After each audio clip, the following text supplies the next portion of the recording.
I want you to think about for a second how two people can walk into the same room. The same environment, the same people, the same party going on, the same appies, the conversations, the music that's playing. They're two people walking into the exact same room.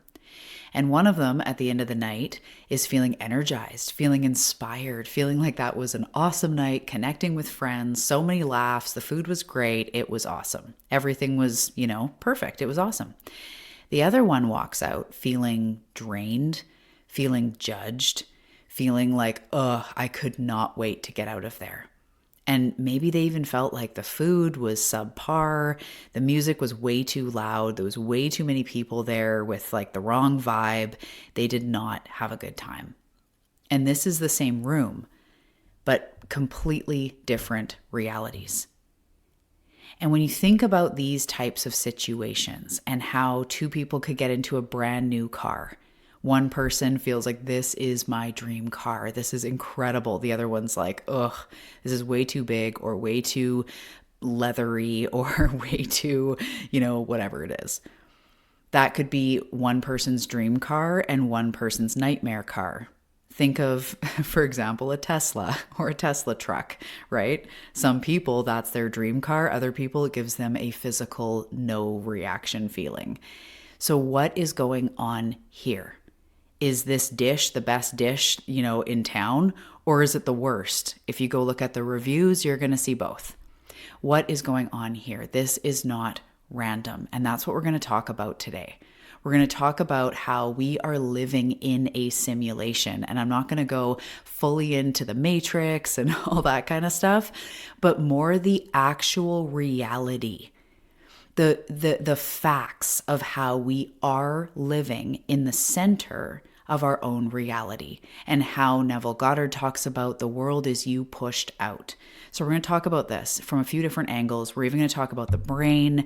We're going to talk about, things like projection, and it's really going to help. So if you feel like you've been doing all the work, but your reality still feels kind of heavy, or you feel, like you just don't love what's coming up for you, whether it's your money, situation or work environment or triggers going on, whatever it is.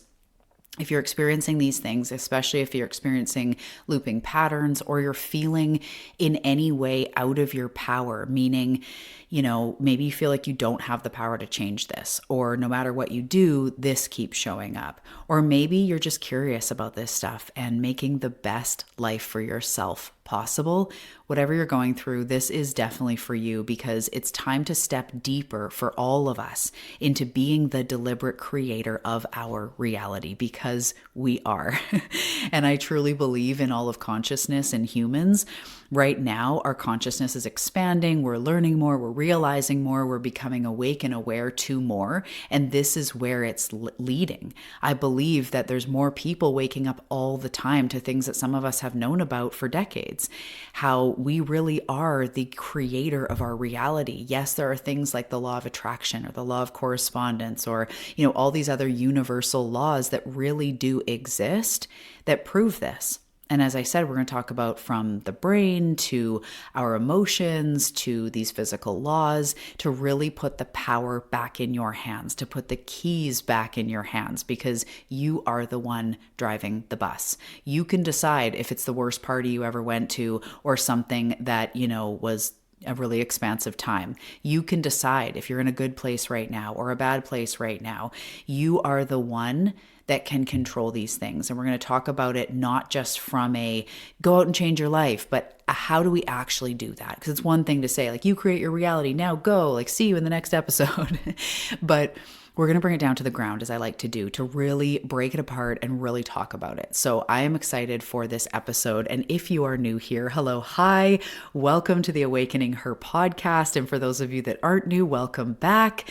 My name is Talia Joy. I am a guide of various sorts for self-led humans, change makers, people that are really here for this life of transformation, this life of radical magic and healing and growth and expansion and coming here to live the life that we really intended to, the one that we want, the one that's on our heart. So we talk about all things: transformation, personal growth, healing, manifestation, and so much more, because it all leads to you becoming the version of you that you were meant to be, the version of you that's fully expressed, that's feeling magnetic, that's living in your skin, in your life, and feeling really good. So today we are talking about that as well, and we're going about it in a mind-bending way. And before we dive in, if you have not already, grab a copy of my book, The Delicate Art of Transformation.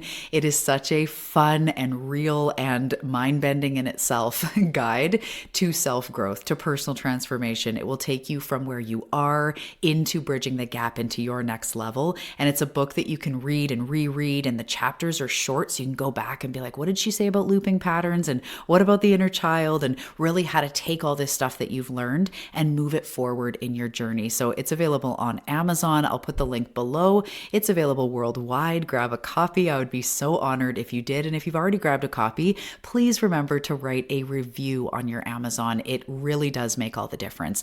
And while I'm here saying that, a review on the podcast for whatever app you're playing, it means so much to me. It's really the only way and the biggest way that you can support the show. It makes a difference.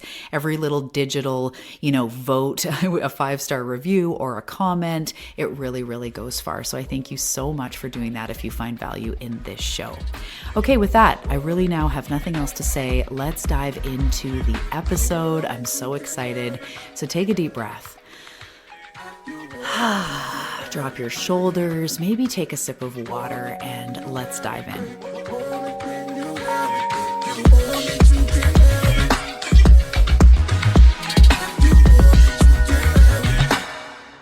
For a really long time, my reality felt heavy.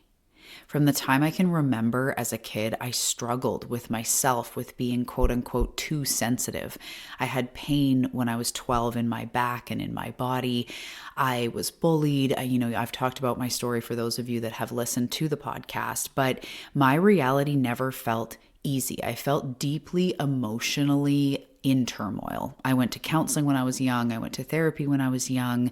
My issues morphed into an eating disorder, which took over, almost 2 full decades of my life, because it just did. And in that journey, there was alcohol and drugs, and I went down a very windy path.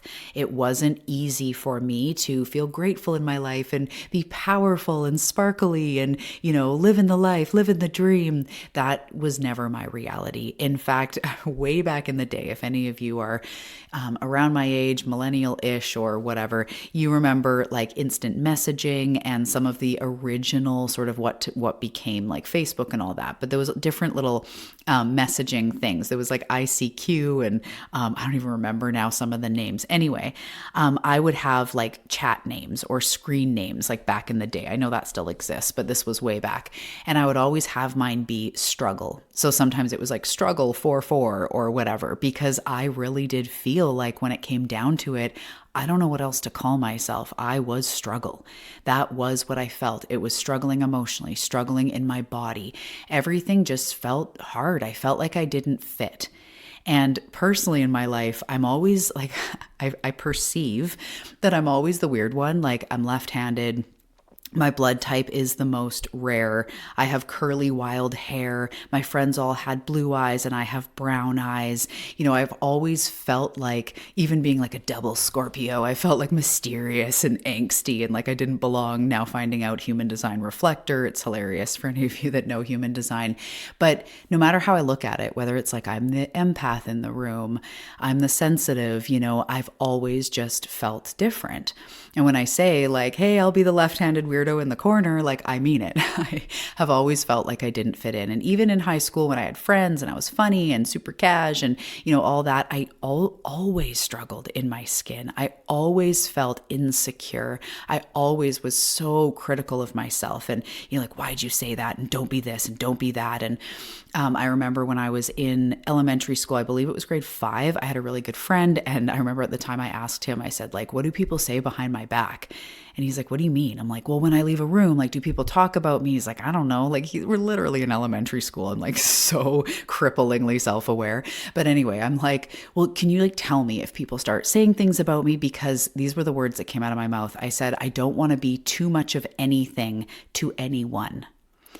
And I think back to that. I remember that. Like, I don't want to be too much. So if someone's saying, oh, Talia, she's too loud, I would be like, okay, I'm going to be quieter. Or, oh, Talia, and he never really, the conversation didn't go anywhere. We're in like, what, grade 5? I don't know what happened, if anyone ever talked behind my back, but I remember that insecurity. And so why I'm talking about this today is just to paint the picture first that I've never automatically loved myself, like maybe at birth, but I just mean, through this human experience, I've deeply struggled. And when it comes to being positive about myself or having a positive perception of reality and how it slants for me and where I fit in this world, it's never been easy. So I'm not going to go deeper into my story. That's enough. But I always sprinkle in my story, but I just want you to understand, first of all, especially if you're new here, you see this thing on the outside of what I am right now. You hear the podcast or you follow me on Instagram. Maybe we've worked together. You've been in a program, something, and it can sound great because I'm here sharing what I've overcome, but it was never easy. Like success and self-growth and confidence and self-love, those were never easy for me. So just wanted to say that. And when I was younger and as I've grown up, my body has always been a very hard place to be.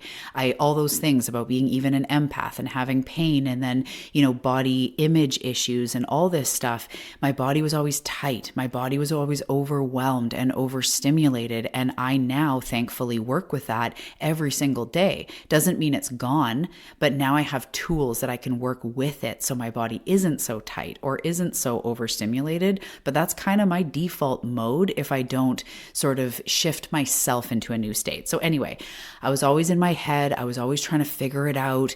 If something flopped in my business or if something wasn't working, with my body or something like that, I was always trying to figure it out. I was always thinking I was doing the wrong thing, even energetically. Like if I was doing the right thing, I'd be able to manifest it like tomorrow. So it was always this low key shame.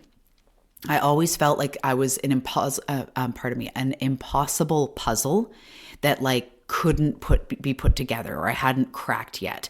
And I also believe that like life was hard and I needed to always figure it out. So I don't know how else to describe it. I'm kind of almost lost for words because the emotion of it was just so scrambly and like, what do I need to do? And I was just so outside myself, which so many of us go through and are going through right now.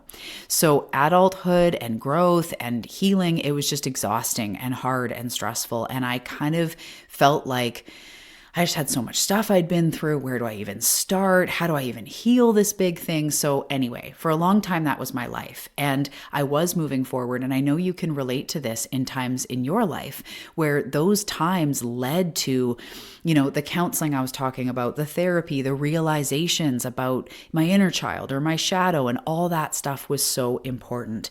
But where I've come as I've moved through this, I've realized that what we perceive is what we receive. What we believe to be true about ourselves is ultimately what unfolds in our reality. And so as much as all of that hard work and, deep diving, it all was important. I'd never take it back. It was so important. However, I've come to the place where I've realized that yes, there's a time and a place to go, like that thing felt big or that trigger, like what was that? Of course, right? We'll always be growing. But let's shift our focus into how this reality works. And what if it isn't just a reality out there, like money is hard, or my body is this, or, I am this way in my economic status and, this is the bracket I'm in and I can't change it, or whatever it is, whatever these social understandings and what we think reality is, what if it is more malleable than we could ever imagine? And I know that when I say we live in a simulation, everyone's going to be like, well, first of all, you clicked on it. So I love that. Me and you will have tinfoil hats and talk about all the things. Let's get into it. But truly, beyond just like theoretical, even though that stuff is probably more likely to exist than not, it's also deeply practical. So let's start with the brain. And this is the shit I find so interesting. So our brain, some of you know this, of course, some of you, it may be new. So I'm just going to start at the beginning. But the brain is something called the reticular activating system, RAS. And it's basically a filter. So there's millions, if not maybe trillions, I'm not sure, but millions of pieces of information happening around you all the time. So right now, as I'm recording, I'm looking at, out my window. I've got my iPad in front of me. I've got my mic. I've got my mug of coffee beside me. And as I'm talking, I'm looking out at the trees and I'm looking up at the sky and I'm kind of just channeling what I'm saying. I have my notebook with some general notes of all the things I want to touch on. But going on around me is more than just that. There's a leaf that fell off a tree in my peripheral vision. Maybe something is going on downstairs. Like sometimes when I have the fireplace on, it's way downstairs, but I'll hear like a pop of like the wood in the wood burning stove. Or maybe there's a honk going on down the block, but it's so faint. It's going on and our senses do pick it up. Our brain is picking up those million pieces of information. But because it's not useful to take in all of that, like right now I'm recording. So it's not really useful for me to be like, ooh, there's a leaf over there that's like way in my peripheral and in my neighbor's property or whatever. Or any of those examples, it's not practical to take it all in. Talk about overwhelm. Like we're already overwhelmed. So what happens is because there's millions of pieces of information coming forward, your brain has to decide what matters, what do we focus on, and basically what makes it through the filter as important and what doesn't. It just has to prioritize. It's like a computer. So if I'm right now looking outside and as I'm talking, I'm looking at a branch and I'm noticing it swaying and it just really works beautifully with everything I'm saying. It's great. It doesn't matter if a leaf fell in my way far right peripheral vision. It really has no, impact. It's not important. So the brain does pick up on it, but it doesn't make it through the filter. The reticular activating system is like the filter. So this is how, or this is why something can happen and it'll be like, do you remember that on Tuesday? Like when the garbage man came, they were going really slow or whatever. That's such a random example, but you might go, you know what? Yeah. Or if something happens that all of a sudden you're like, holy crap, wait, what happened? And then you're like, wait, just before that, right before those guys came in, this actually happened. It's like it's there, but it wasn't deemed as important. This is why eyewitness testimony can be really unreliable, because you could be like, yeah, I saw a guy, but you didn't fully take in all the information. So people can be like, oh, he's wearing a red hoodie. No, it was a blue hoodie. He was in shorts. No, he was in slacks, because the brain took it in, but not fully. Or you can say, oh yeah, there was a white truck parked beside our car when we went to dinner. It's like it was in the brain, but it wasn't deemed as important, right? You get the picture. So because your brain is prioritizing what's important right there, it means that your reality is being altered by a filtering system. So imagine if you were wearing colorblind glasses or glasses that canceled out all red, and you put them on and you walked around. You would be seeing reality, but you'd only be seeing a slant of it. You wouldn't be seeing the full spectrum of all the colors and all of that, right? You'd see the car, you'd see the tree, but you wouldn't be taking it all in. It's kind of like we live a filtered version of reality. So what determines what your brain takes in as important and not is layered. So I'm just going to put a pin in that for a second and come back to it. But it's been studied in neuroscience that your brain is constantly looking for, I guess this kind of does pull into what I just put a pin in, but your brain is constantly looking for confirmation. So it's got this activating system that's sorting. This is important. This is not important. That car over there is not important. Ooh, that car, coming towards you and you're walking on the street. That is important because you want to make sure you're enough on the shoulder. So this is important. That's not. That is based. Sorry, I'm just trying to put it into words. Your brain is constantly looking for confirmation of your existing beliefs and reality and what we believe is important. So when it's a car and you're going to notice the one coming towards you so that you can make sure you're on the shoulder of the road, that's important. But based on our reality, our perceived reality, based on our thoughts, based on our perceptions, we will deem things as important or not. So if you believe, so less about actual survival, like, hey, there's a car coming, or hey, there's a bear charging toward me, away from survival and into also how your brain, your reticular activating system filters. If you believe things are hard, if you believe people don't support me, or I'm behind, or I should be farther ahead by now, your brain goes, okay, got it. Let me highlight all the evidence for that. Like, you can look into this yourself. I'm not just telling you this. This is the reticular activating system. It's how our brain works. So we say, I forever have held the belief I'm alone. It's to do with trauma. It's to do, I could say, starseed stuff, whatever it is, that feeling of being alone. So my brain goes, okay, got it. Let me show you all the evidence to prove that. All right. It is going to filter based on what will confirm your existing beliefs. And it's not because it's trying to hurt you. It's because it's efficient. It's a computer. It's consistent. That's the programming. That's how we work. So when you believe things are hard, of course, the things you look at with no fault, this isn't shame, this isn't judgment. If you think things are hard, you're going to notice everything that's hard.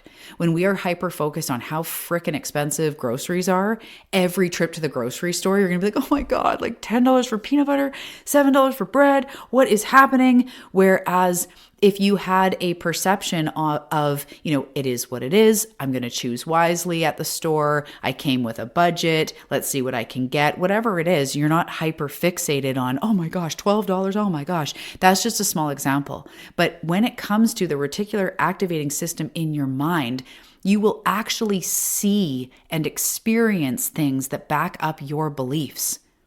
It's like if you've decided you want a specific car. Suddenly you see that car everywhere, right? Or if there's a certain place you've been thinking about and you've been really researching, not only the algorithm online, but in real life, you start seeing, you've been, researching a lot about India, and then you meet someone who's from India, or you see certain art that came from a region that you were just reading about. It's now we're going to notice it. Now you're going to notice things about India, and it's going to feel like India's everywhere because that's your brain. Right now in your brain, things about Japan, things about Canada, like not as interesting, but things about India, ooh, right? And that, again, online, there's an algorithm, but this will happen in your reality. It happens everywhere. Once you decide that you want that car, or you start noticing that car. When I got my car, I started noticing how many of them were on the road. Before that, I'd never noticed it. But after getting it, I'm like, oh my gosh, everybody has my car, and even silver, like it's wild. And that's our reticular activating system. So when your brain goes, okay, now this matters, this is what we're focusing on, that's what we're going to show you more of. So then it starts to feel like that's just how life is. Every second person really does have my car. But in reality, that's not true. In reality, you're seeing your beliefs reflected back to you.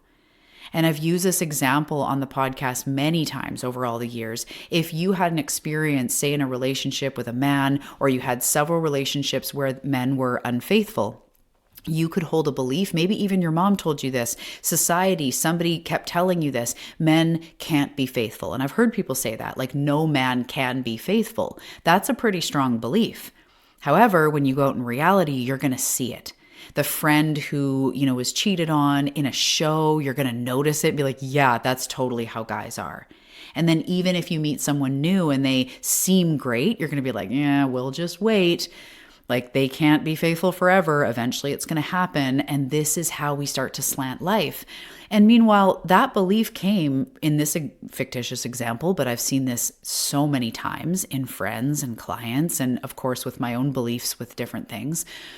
It seems real. It came from trauma. It came from something shitty that happened, and then probably something else happened that reflected it, and pretty soon it really did feel real. So we don't shame ourselves for this, but we do realize, and of course I'm going to start to switch up the episode to what we can do about it, but right now we're just kind of making these connections of holy crap, this really is the way that this simulation works. So as we start to shift our beliefs, we start noticing things differently. If you've done work with abundance or heard, my work with abundance, where we start looking at the abundance of things, the abundance of leaves on the trees, the abundance of pens in the jar or hoodies in my closet or blades of grass on the lawn, you start noticing the plus in life. You start noticing all the green cars. You start noticing more of the sunny days, and there's lilacs there and lilacs there, and you start noticing the abundance of lilacs. And it's the way that your brain now starts noticing something different. So this is where it gets humbling, because your reality is your beliefs reflected back to you. However, it's incredibly empowering. And I'm just going to tell you, as your coach friend in this moment, it serves nobody. It serves you nothing to go, I created this pain, debt, relationship, stagnancy. You didn't do that. That's not the point of it. The point is the empowering part, the moving forward part. You're not just experiencing reality, you're participating in it. And this is where the body starts to get involved deeply, because your body doesn't know the difference between when something is really happening or it's perceived, right? Like we can go into a meditation and it could bring you to tears because you're living something in your mind. We can wake up from a dream with our heart pounding and you can be sweating because of something in your mind, in your consciousness that was happening in a dream. We can see a car that resembles your ex's car and our heart starts beating and our hands get all clammy and they drive by and it's not even them. And we go, oh, right? Your body perceives it as true as this is going on with our reality. And it's not just spiritual, it's biology. And there's studies showing that imagined stress triggers the same physiological response as real stress, just as I'm saying. You think it's your ex in the car and you see a girl in the seat or whatever, and oh my God, and then it's not even them at all. So when we're walking around back to our own stuff and our own reality, when we're walking around thinking, I can't handle this, this is too much, I'm not cut out with this, I'm behind, I'm weak, I'm unmotivated, your body responds with tightness and anxiety and overwhelm. And you guys that have suffered and struggled in your body, you're going to want to, first of all, get on the wait list for the new program I'll talk about in a second. But your body is holding, you've heard the body keeps the score, your body holds trauma and all that, but it's also holding the tension and tightness of right now, of your interaction that we don't quite know how to alchemize that energy. The tension you feel when you start to feel not enough or look at your bank account or see your body in the mirror. That overwhelm, that anxiety, that panic in that moment gets stored in your body because it's stress and it's coming up as stress. And in the moment of stress, that's when your body tenses up. So the rock hard shoulders or the aching lower back or mid back because you've been carrying the weight of the world is not just stuff you have to dig up in the past. It's not just that one thing that happened that you're storing in that one area of your body, sure. But where we start to turn it around is when we recognize right now is where we carve the future. Right now is where we make the impact of tomorrow. And in simple reality, if you drank 2 liters of water today, you're going to be more hydrated today. You're going to be more hydrated going into tomorrow. If you took a walk today, if you got 10,000 steps, physiologically, you got 10,000 steps and your body is circulating better. The circulation through your legs or whatever it is, that's physical, that's real. This is how we change tomorrow, is not just by going back, not just by endlessly digging, and certainly not by believing that you're broken, that you have 7 million wounds that you need to uncover and you need to understand and we need to pattern and we need to map and we need to figure. Sure, fine. That stuff will come up as it's meant to. However, how you are being right now, how you are thinking, how you are perceiving your reality right now is putting it into existence. You are feeling yourself and perceiving yourself into existence. And I want to talk about for a second the law of correspondence and the law of assumption. But the law of correspondence directly states that your inner world reflects into your outer world. And what is going on in your outer world is a reflection of your inner world. The law of correspondence, it's as is below, hang on. So is above, as is below. Is that how you say it? That is the law of correspondence. It means what is on the inside is also on the outside. What is low is also high. What is black is also what? White. What is left is also right. Implying that there's a left means that there's a right. You can look it up. It's very fascinating, the law of correspondence. But this isn't just a concept floating around. This is happening in our body. It's happening in our life right now. Your outer world reflects your inner world. And what is happening through your brain, what is happening through your nervous system, what is happening through your behaviors is truly what is going on inside. So start to notice that what you believe shapes how you see things. It shapes how you feel. It shapes how you respond to life or react to life, as we talked about a few episodes ago. It shapes what you create. And one more thing I want to talk about quickly is projection. And this is really early psychology, and this is from Freud, and he was one of the first people to really define it. And he explained it pretty simple. He said projection is something that happens when we have something going on inside of us, feelings, thoughts, impulses, etc., that we don't want to fully look at. Some people could call it or expand on it with the shadow. We'll get to that in a second. You don't want to fully look at it. You don't like it. You maybe haven't accepted it in yourself or something. And then we kind of place it out onto other people, right? So if someone gets really riled up, I hate my friend. They're so inconsiderate. They're always late. They're always late. They're so inconsiderate. They're always late. Chances are, what Freud would say, is that feeling of being inconsiderate and always late, that may be a part of yourself that you're unwilling to look at, that really bugs you. Or what does that mean? So when they're inconsiderate and always late, it means that they're, stomping all over me and don't respect me. That could be coming back to a wound. So that is in essence projection. And we do it all the time. All of us do it in lots of different ways. So he describes it too, like instead of us saying or feeling, I feel insecure, we may not be able to see that in ourselves or want to admit it or want to look at it. So instead, the projection becomes like everybody's judging me.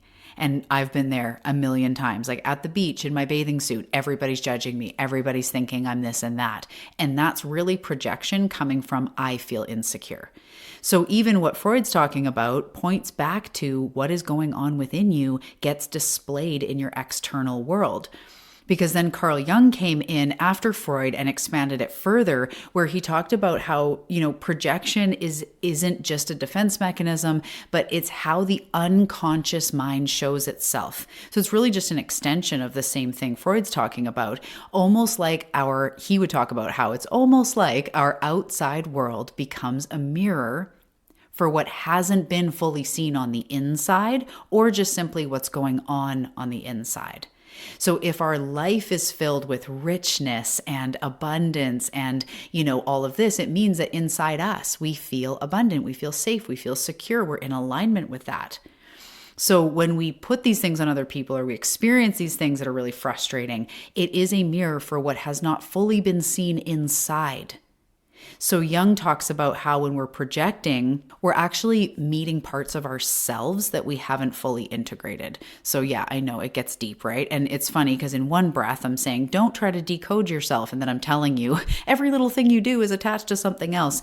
But when we just simply understand again that we are in the driver's seat, and we look at it through projection or the laws of the universe or the reticular activating system, it just starts to in our mind go, okay, this isn't something someone's just saying. And I'm not just saying, just please believe me. It's like, no, this is how it actually works.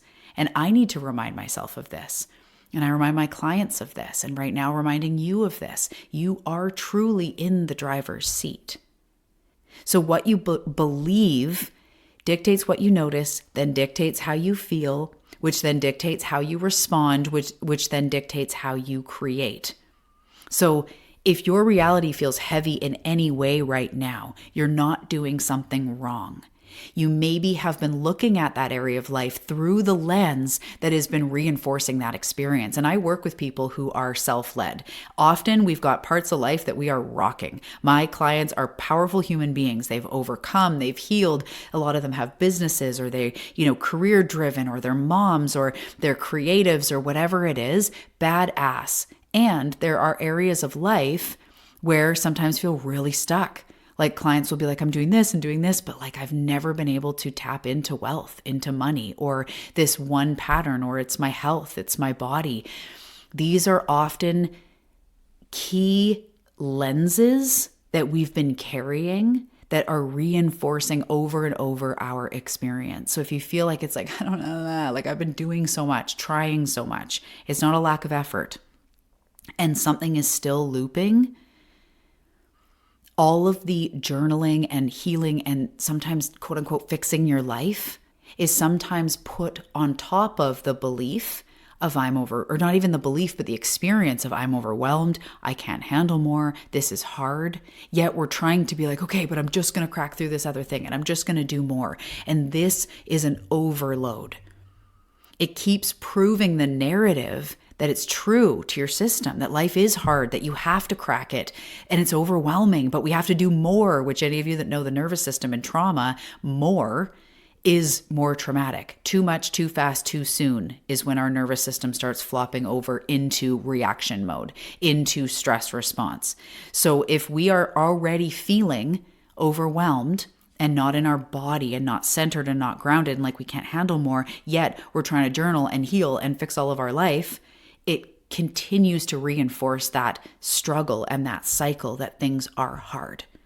And your brain is like aggressively loyal. It is going to filter your reality to back up what you believe. If you believe money is hard, unfortunately, that's all we can create more of. So the work becomes, okay, let's shift this up. You are living in a simulation where literally what you do right now is unfolding your tomorrow. What happened 10 years ago, 5 years ago, 6 months ago, 25 years ago, what you've been told you are, what you think your habits are, or what you think you're good at or not good at, all of it comes down to this moment. And it's not just about thinking positive, it's actually noticing, what do I want to believe about my reality? The better it gets, the better it gets. I'm scrappy. I'm resilient. I've never given up. I can feel that I am not only on the precipice of something big, but something big is happening right now. I can feel it in my cells. I'm exactly on time. Everything I've done has led to here. And sometimes we like to get in our head that, we should be farther ahead by now, but that one person you're comparing yourself to that might have more, real estate or money or health or one thing that you see like, oh my God, they also have other areas of their life that are a mess or that they're working on.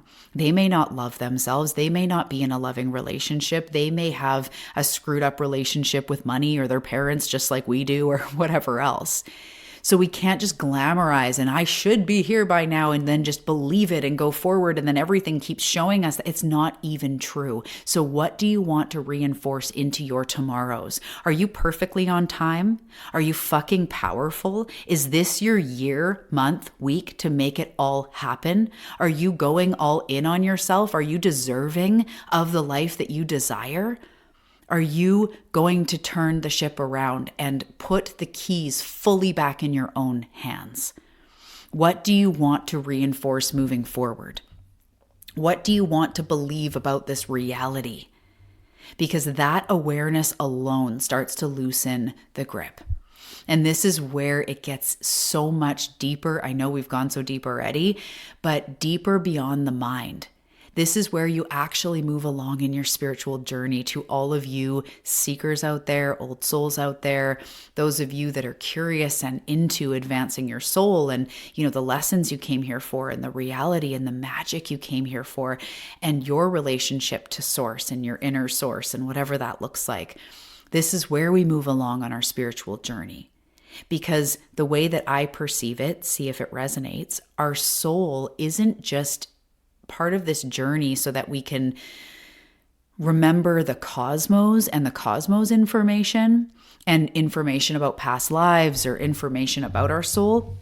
That's The way that they see it, how I'm receiving it is like, that's kind of like the icing on the cake. That's kind of the deep stuff that us old souls get into. But what is really more important is how we live our life, how we walk through our journey.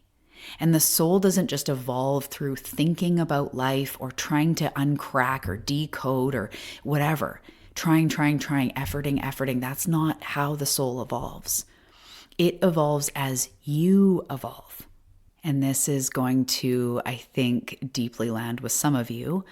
I see it as how it's been presented to me through my channel is the reason why our life is a simulation. The reason why laws, the physical laws of the universe, the law of correspondence, or things like projection, the reason why these exist and that our reticular activating system does what it does is because that is how we grow. So that's why everything we do is being almost shot back at us in our reality, and that we are ultimately the deliberate creators. That's all on purpose so that we realize it and grow. So if we are going through life really like crunched up in a belief and we just hate something, we have rage, we're going to see that rage everywhere. We're going to feel that hate. We're going to feel all this stuff until the point that we hopefully crack. And maybe it's get help, or we read a book, or, somebody helps us on our journey to, shift our perception and heal whatever's going on. That actually benefits us to stop and crack. If you've read my book, or heard me talk about the goo phase, it's so important. It's the in-between. It's the dismantling. So this whole experience is set up as a simulation so that you grow, so that you endlessly are seeing parts of yourself reflected back to you. Your gifts and your light, as well as the things that you're being asked to grow through. So we are put in the center as the deliberate creator because I believe, again, how I perceive it is Source gives us free will. You are the driver of the bus in this reality. And by giving you that free will and having it be like a house of mirrors all around you, that everything you do is, what your perception is then you filtered or displayed back to you constantly. Sorry, my words are losing me. Because it's that way, it forces you to grow. So spiritually, and as I'm talking about, the soul grows as you grow. The soul grows as you see these things. Why do I have looping patterns with this? Why has this thing been so challenging? Why do I feel this and this? Well, that's going to cause you to grow. So this house of mirrors simulation is not for a bad reason. It's not a torture chamber, even though, believe me, it's a fine line. Is Earth and this human experience a torture chamber, or is it a growth chamber? Both.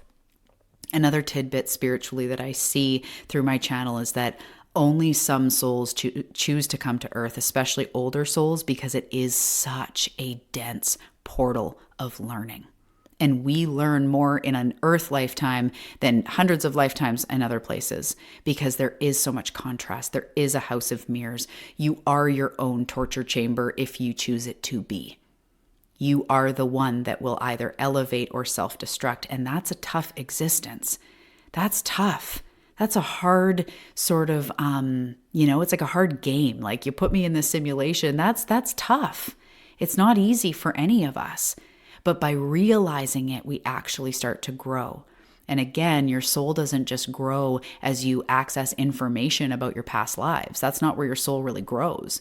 Your soul grows by this experience as you soften, as your nervous system softens, as your body feels safer, as you learn to master this reality. When you learn to be the observer of your life instead of being flailed around and kicked around by it.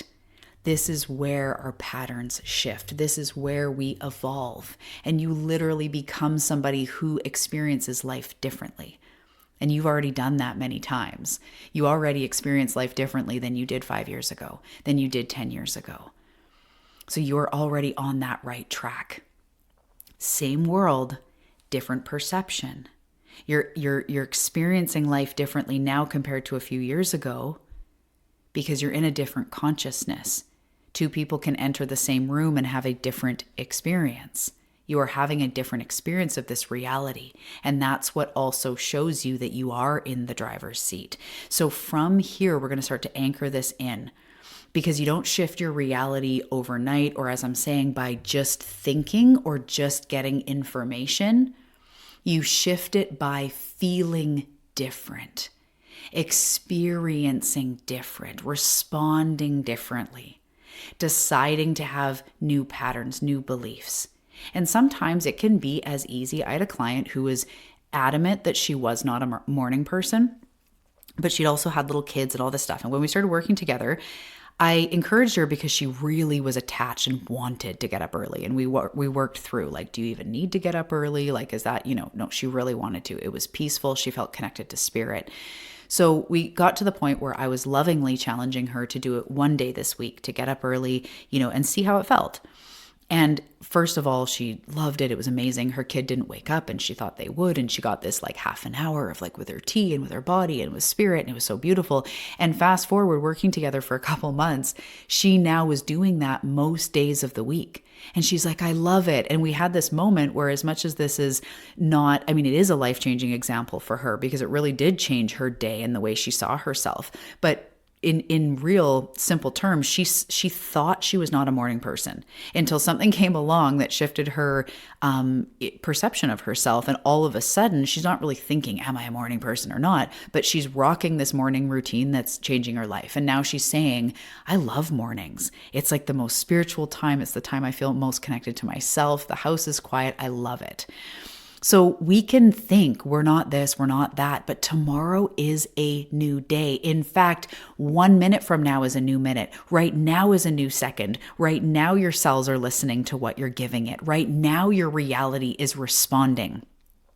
If you start focusing on a green car that I'm going to mention a few times as we start to close this episode, green car, you will start to see them.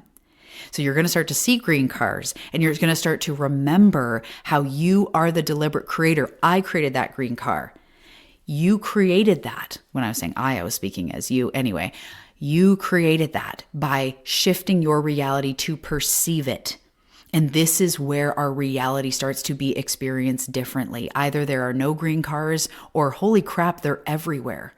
And now every time you see a green car, could we make it mean you're lucky? Could we make it mean that worlds are coinciding, that you're abundant, that blessings are on the way? Just like if you find a penny or you see a 4-leaf clover, that means you're lucky. Make a wish. So now when you see a green car, you literally see it as blessings are on the way. And can we start to lean into that? And then when you get a free coffee, or you get an unexpected payment come through, when you find a dime, when someone helps you with something you really needed, and it just kind of came out of nowhere and it really helped you, you could be like, oh my gosh, that was the green car. And as we start to swell up in our own reality and our own beliefs, we start receiving more of what we believe. And this is where we become the deliberate creator. Because this life either is the hardest thing ever that sucks, or it's magic waiting to unfold. There's curiosities at every corner. Some days are like the days that keep giving. Is it teaching you a lot? Is it showing you your resilience? Is it making you grow? Or does this reality just plainly suck and the cards are stacked against you? You decide. So we don't shift our reality by just thinking different. We start to put on that new lens, and then we respond different. We start to feel different, and that's where the real change starts to happen. When your body feels safer, your entire experience begins to change. Opportunities feel different. People feel different. Time feels different. Same room, different experience. So as we start to shift our reality, we start to realize, how do I want to perceive this day? Is a blessing / miracle just waiting to pop into my experience? Or is today going to be another hard day, because they all are, and that's it forever and ever? I encourage you to explore the lens in which you're viewing this life. And that's why sometimes it's so powerful when you get in somebody's energy, like you work with a mentor, or you go to a self-development weekend or a retreat, or you read a book that just makes you go like, oh my gosh, and it shifts up the way you see things. And you kind of took a sliver of that person's energy and you integrate it into your life, and now you're seeing things differently. This is because reality is always responding to you. And as you start to soften and as you look at it differently, and maybe not all men are bad, maybe you're not doomed to be in this financial situation, or maybe the next client of yours is literally coming in right now, sending you a message on your website, looking at your socials, like right now, your soulmate is making their way into your life. Right now, a creative idea that's going to make you money is coming. Right now, the right connections, the right people are just waiting to burst into your experience. And imagine what you would feel if you started to feel that. And a lot of that starts, in my experience anyway, with the body. And coming home into our body, starting to take these moments to feel safe, to come back into our center, to regulate, to move through emotion, so we can get back to our powerful selves. So we can get back to remembering that life is tilted in our favor. And right now, I'm in the place where I truly feel the better it gets, the better it gets. My body gets healthier every day. I focus on health and wellness, but also it doesn't even matter what I do or don't do. This life is a blessing, and I am continually experiencing more. I'm experiencing more abundance. I'm experiencing more blessings. I'm experiencing more pleasure in my body, in my physical reality, not just knowing of it and not just seeking it in the cosmos, bringing it into the here and now to be experienced. Because what you perceive is what you receive. What you believe, the beliefs that you will die on that hill, those are shaping your reality. So let's start to look at how we can unfold that in a new way. Because if you believe every time you're drinking water that you're also attracting miracles, or that this is what body love looks like, every time you drink water, you're getting healthier and more connected to your body, and it's releasing inflammation and releasing puff and, evening out your hormones every time you drink water, imagine what would be possible for you to believe that you are worth the workout.